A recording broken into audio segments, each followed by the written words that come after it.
நாம் தற்போது ரபியுல் அவ்வல் மாதத்திலே இருக்கின்றோம். ரபியுல் அவ்வல் மாதம் என்று சொன்னாலே முஸ்லிம் சமூகத்தில் மிகப்பெரிய கோலாகலமான கொண்டாட்டங்களும் அண்ணல் பெருமானார் ஸல்லல்லாஹு அலைஹி வஸல்லம் அவர்களை போற்றி புகழுகிறோம் என்ற பெயரில் பலவிதமான நிகழ்வுகளையும் நிகழ்த்தக்கூடிய, முஸ்லிம் சமூகம் மிகவும் புனிதமாக கருதக்கூடிய ஒரு மாதமாக இந்த ரபியுல் அவ்வல் மாதத்தை நம் சமூகத்தவர்கள் கருதுகிறார்கள். ஆனால் நபிகள் நாயகம் ஸல்லல்லாஹு அலைஹி வஸல்லம் அவர்கள் இந்த மாதத்தில் பிறந்ததாக எந்த விதமான ஆதாரபூர்வமான செய்திகளையும் தன்னிடம் வைத்துக் கொள்ளாமலே நபிகள் நாயகத்தின் பிறப்பையும் நபிகள் நாயகம் ஸல்லல்லாஹு அலைஹி வஸல்லம் அவர்கள் இந்த சமூகத்திற்கு அருட்கொடையாக அனுப்பப்பட்டதனால் அவர்களுடைய பண்புகளையும் நாம் போற்றி புகழுகிறோம் என்ற பெயரில் இந்த சமூகத்தில் நிலவக்கூடிய மௌலூதுகள் மற்றும் மீலாதுகளை நபிகள் நாயகம் ஸல்லல்லாஹு அலைஹி வஸல்லம் அவர்கள் ஒருபோதும் ஆதரித்ததில்லை. நபி ஸல்லல்லாஹு அலைஹி வஸல்லம் அவர்களுடைய 23 ஆண்டு கால வாழ்க்கையிலே ஒரு சந்தர்ப்பத்திலாவது தன்னை போற்றி புகழ்ந்து தனக்காக பைத்துகளை பாடுமாறும் தன்னுடைய நேசத்தை பெற்றுக்கொள்வதற்காக வேண்டி வரம்பு மீறி புகழுமாறும் அல்லாஹ்வின் தூதர் ஸல்லல்லாஹு அலைஹி வஸல்லம் அவர்கள் ஒருபோதும் வழிகாட்டவில்லை. ஒரு சில சந்தர்ப்பங்களை மாத்திரம் எதிரிகள் அல்லாஹ்வின் தூதர் ஸல்லல்லாஹு அலைஹி வஸல்லம் அவர்களை வரம்பு மீறி விமர்சிக்கின்ற நேரத்தில் அவர்களுக்கு பதிலடி கொடுப்பதற்காக வேண்டி இஸ்லாமிய வரம்புக்குள்ளே இருந்து அக்தான் பின் தாபித் ரலியல்லாஹு அன்ஹு அவர்களை போன்ற கவி புலமை பெற்ற நபித்தோழர்களை வைத்து பதிலளித்திருக்கிறார்களே தவிர வெறுமனே தன்னை போற்றி புகழ்வதற்கு கவி பாடுவதற்கும் கவிதைகளை ஏற்றுவதற்கும் அல்லாஹ்வின் தூதர் ஸல்லல்லாஹு அலைஹி வஸல்லம் அவர்கள் நமக்கு வழிகாட்டவில்லை.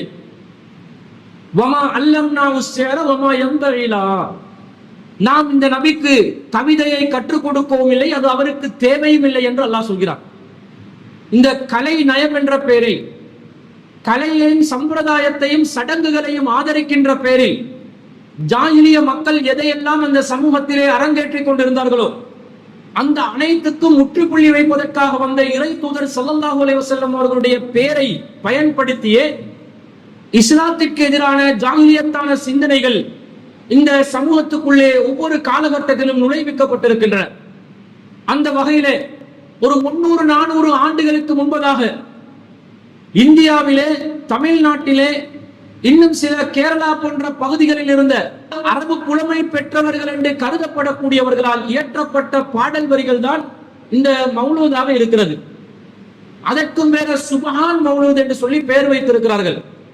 உங்கள் அனைவருக்கும் தெரியும், இந்த சுபஹான் என்ற நிலை இந்த அகிலத்தை படைத்து பரிபாலிக்கக்கூடிய சர்வதிகாரம் பெற்ற அல்லாஹு ரப்புல் ஆலமீனுக்கு மாத்திரம் உரிய ஒரு பண்பாக இருக்கிறது. அல்லாஹுவை நாங்கள் சுபஹான் அல்லாஹ் என்று தஸ்பீஹ் செய்கிறோம். காரணம், அல்லாஹ் பரிசுத்தமானவனாக இருக்கிறான், பாவங்களுக்கு அப்பாற்பட்டவனாக, குறைகளுக்கு அப்பாற்பட்ட நிலையில் அல்லாஹ் இருக்கிறான். அந்த அல்லாஹ்வுடைய சிஃபத்தை இந்த மௌலூது புத்தகத்திற்கு வழங்கி, இதுவும் ஒரு பரிசுத்தமான புத்தகம் தான், அல்லாஹ்விடம் எவ்வாறு குறை இல்லையோ அது போன்று இந்த மௌலித் வரிகளிலும் எந்த ஒரு குறையும் இல்லை என்று சொல்லி நபிகளாரை புகழ்கிறோம் என்ற பெயரில் அல்லாஹ்வை ஒரு கவிதைக்கு இணையாக்கக்கூடிய ஒரு நிலையில் இந்த சமூகத்தில் அறிஞர் பெருமக்களாக கருதப்படக்கூடியவர்கள் மிகப்பெரிய ஒரு ஆபத்தான காரியத்தை செய்திருக்கிறார்கள்.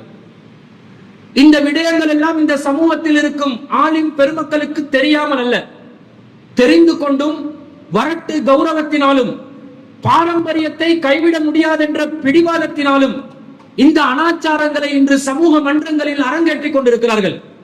நபிகள் நாயகம் ஸல்லல்லாஹு அலைஹி வஸல்லம் அவர்கள் நமக்கு எதை கற்றுத் தந்தார்கள்? மன் அமில அமலன் லைஸ அலைஹி அம்ருனா ஃபஹுவ ரத்துன். நம்முடைய அங்கீகாரம் இல்லாமல் யார் ஒருவர் ஒரு அமலை இந்த சமூகத்தில் செய்கிறார்களோ அது நிராகரிக்கப்படும், ரத்து செய்யப்படும் என்று நபிகள் நாயகம் ஸல்லல்லாஹு அலைஹி வஸல்லம் அவர்கள் நமக்கு எச்சரித்திருக்கிறார்கள். அது மாத்திரம் இல்லாமல் இந்த மார்க்கத்தின் பெயரால் நாங்கள் எதையெல்லாம் புதிதாக உருவாக்குகிறோமோ அவற்றை அனாச்சாரங்களாகவும், அந்த அனாச்சாரங்கள் வழிகேடுகள் என்றும், அந்த வழிகேடுகள் நரகத்தை சென்றடையும் என்றும் நபிகள் நாயகம் ஸல்லல்லாஹு அலைஹி வஸல்லம் அவர்கள் நமக்கு கடுமையான கண்டனத்தை விதித்திருக்கிறார்கள்.